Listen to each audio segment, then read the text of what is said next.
Alex Spruill's manager interview for PRT266. I'm with Amy Silverthorn, and your position is?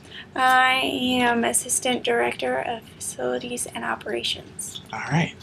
So how did you get started on this career path? What kind of drew you to it, or was it sort of circuitous? I started in athletic training in college and realized it was a little too stressful for me when I was at a wrestling match, and so my career path took a little bit of a turn, and I decided I needed to go back to college. And so the plan was go to grad school and get a degree in sports management or sport administration so that I could do a little bit more of the event and operation side. Okay. You kind of went into my second question, which was how did you arrive where you are now, but answered that. What kind of influenced your decision to go back to school?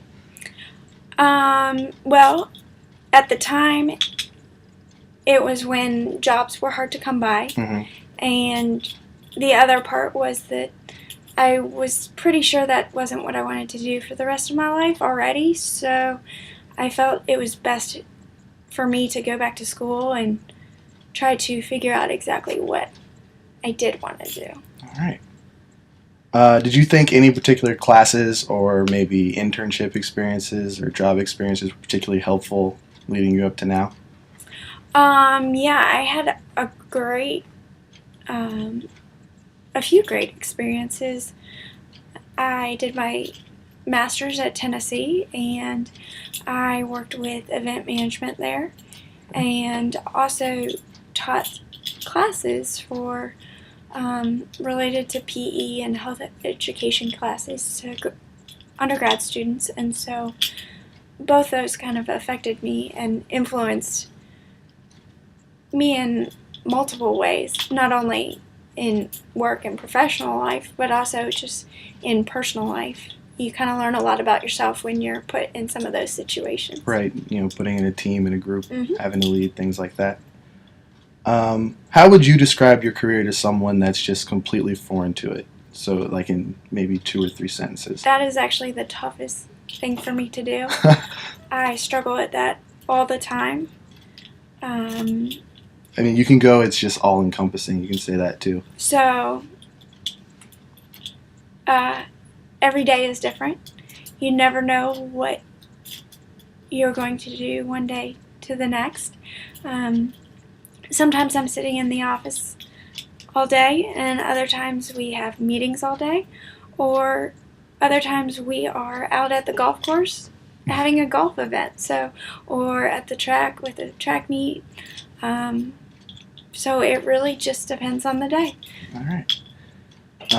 And that was actually what I was leading into, was if your schedule is a lot more hectic and moving around, sort of what is a typical day-to-day. But like you said, it's different each day, so it's kind of hard to define. Yeah, there's no typical day. Yeah, that's what I thought when I was going through sort of different job descriptions and looking at LinkedIn and things like that.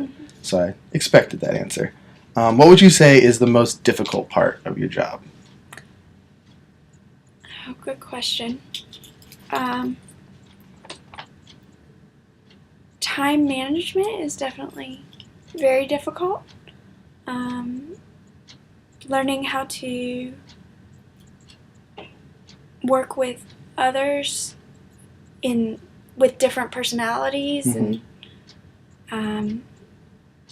and just learning how to, I guess, work with the different types of people. You work with so many different, from administrators to coaches to students. So it's very just, you have to think about who you're talking to and who you're working with before you answer or before you necessarily just jump right at it. So. Right. Makes sense. And what's the part of your job you enjoy the most? Meeting all the new people and working with a wide variety of people.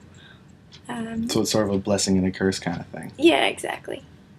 Okay. What advice would you give someone looking to enter this industry or sort of get into sport management? The advice that I usually give students is that it's not always the most fun, but sometimes you have to start as an intern. You Mhm. start off doing some of the smaller jobs or what you would think is a smaller job and kind of work from there. I spent years as an intern at Tennessee and then was hired full time and decided that job wasn't going anywhere, so it was time that I needed to further my career, and so I went back to being an intern and then in hopes of getting a full-time job. Right, starting over. Yeah. Okay. Sometimes that's necessary. I know it's not what Yeah. anyone wants to hear, but it's sometimes just what has to happen. Okay. Oh, hold on, skipped one. How important would you say networking has been to your career? I guess I'm probably not the best networker, Mm-hmm. and so in some ways that is not very good for me. It seems like that with LinkedIn and all of that, it should be very easy to Right. stay connected, and there's certain people that I stay connected with. However, I probably don't stay connected with or network with quite the right ones. Mm-hmm. I'm trying to work on that and, going to different schools and seeing how they do things and meeting their game operations or trying to meet new people and kind of get involved in other things. There's tons of opportunities in this area. Work in ACC baseball tournament, Right. Just different tournaments and different things like that is a great way to network. So I've done a little bit of that, but definitely something that I need to improve on. So. Mm-hmm. And what leadership skills would you say you've developed over time? That's a good question. You have to be able to manage.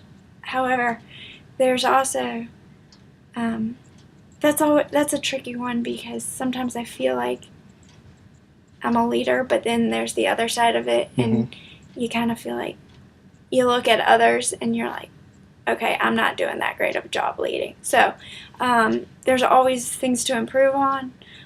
Communication is one of the biggest for leading and being a leader. So that's always one thing that I need to improve on. And also asking others to do things. Yeah. That's kind of the toughest part. Sometimes you want to have all the control because you'll get it done, but that's still not the best way to. Yeah, I've got a problem with that too. I don't delegate very well at all. Exactly. Delegating's tough sometimes. Let's see. Has anything changed about your job from when you started to now? Yes, because I started off as an intern here. Okay. So it's changed drastically. I had some responsibilities and stuff. However, it's evolved a lot. So,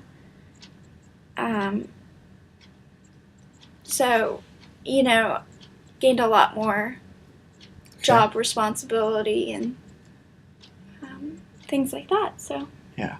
I only have two left. Was it frustrating? I guess this one's kind of on the fly. Was it frustrating for you moving from what was a full-time position back to an intern position, or were you confident in the fact that you'd probably get more career advancement if you moved? I'd have to say it's always frustrating, but it's also scary. Right. Because you leave the comfort of one job in hopes of making another one work. Right, kind of betting on yourself sort of thing. So that was definitely, it's a tough decision to make. Yeah. But sometimes change is the best thing and jumping into it. Yep. Is there anything you wish you had known beforehand or anything you wish you had done differently? Well, there's tons of things. But I guess just taking every opportunity Mm-hmm. and trying to make the most of it and learn from that is, I guess, the main thing that I took opportunities, but I'm not sure I learned the most out of them Okay. or took the most out of them. Yeah. So just kind of, that's one of those where you're All right. always trying to improve. Yeah. So. All right. Well, thank you very much. I appreciate it, and you accommodating me and crazy.